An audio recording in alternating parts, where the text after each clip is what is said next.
एक और बहुत अहम नतीजा और ये है PP32 गुजरात चौधरी सालिक यहाँ से कामयाब हुए हैं 55,615 वोट लेकर और परवेज इलाही 44,718 वोट इन्होंने हासिल किए। पाकिस्तान तहरीक इंसाफ के ये प्रेसिडेंट परवेज इलाही चौधरी सालिक जो उनके भतीजे हैं उनसे हार गए हैं और परवेज इलाही के भतीजे चौधरी सालिक जीत गए हैं 55,615 वोट लेकर।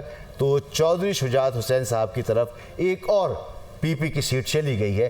तो भाई ये डेढ़ नहीं, अब ये पूरी दो आधी और एक पूरी, तो 3 नशिस्तें उन्होंने। आपको पता है चौधरी परवेज इलाही साहब ने इस हल्के में काम भी बहुत करवाए हैं और वहाँ पे सर काम तो हो रहा है, नजर आ रहा है करवाया, लेकिन शायद वो या तो उस तरीके से इनकी कैंपेन नहीं हो पाई है बेचारे कैंपेन या फिर लोग ये जो है चौधरी सालिक हुसैन, चौधरी शाफे हुसैन, चौधरी शुजात हुसैन साहब जो पूरा ख़ानदान था, इन्होंने वहाँ पे वोटों का वोटर्स का इत्तेमाद हासिल करने में कामयाब। जाहिर सी बात है बरादरी का वोट है इनके। चौधरी सालिक साहब आपको पता है कि ये PDM का हिस्सा भी रहे हैं। जी और PDM का भी हिस्सा रहे हैं। ये बात जगहों पे इख्तलाफात इनके हो गए थे और फिर चौधरी शुजात साहब से मिलने के लिए शहबाज शरीफ साहब आए थे और फिर ये मामला सेटल कराने की कोशिश की थी। इन्होंने एक टाइम पे कहा, धमकी दी थी कि अगर हमें साथ ना रखा गया तो हम जो है ये रिजाइन कर देंगे।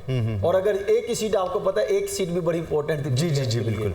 तो उस वक्त शहबाज शरीफ साहब बतौर वजीर आजम चौधरी शुजात हुसैन साहब के घर आए, उनकी खैरियत दरियाफ्त की और उससे उन्होंने बात की, तस्लीम माजरत भी की थी। वो माजरत किस चीज़ की थी कि जब चौधरी परवेज इलाही साहब को गिरफ्तार करने के लिए पुलिस जो है वो चौधरी शुजात हुसैन साहब के घर जो है उन्होंने दावा बोल दिया जी और उसकी वो माजरत भी की। और फिर उसके बाद उन्होंने ये कहा था कि कैबिनेट में कुछ उनकी वजारत के कुछ मामला चल रहे थे, तो उन्होंने कहा था ये भी मामला हल करेंगे तो हम आपके साथ चलेंगे।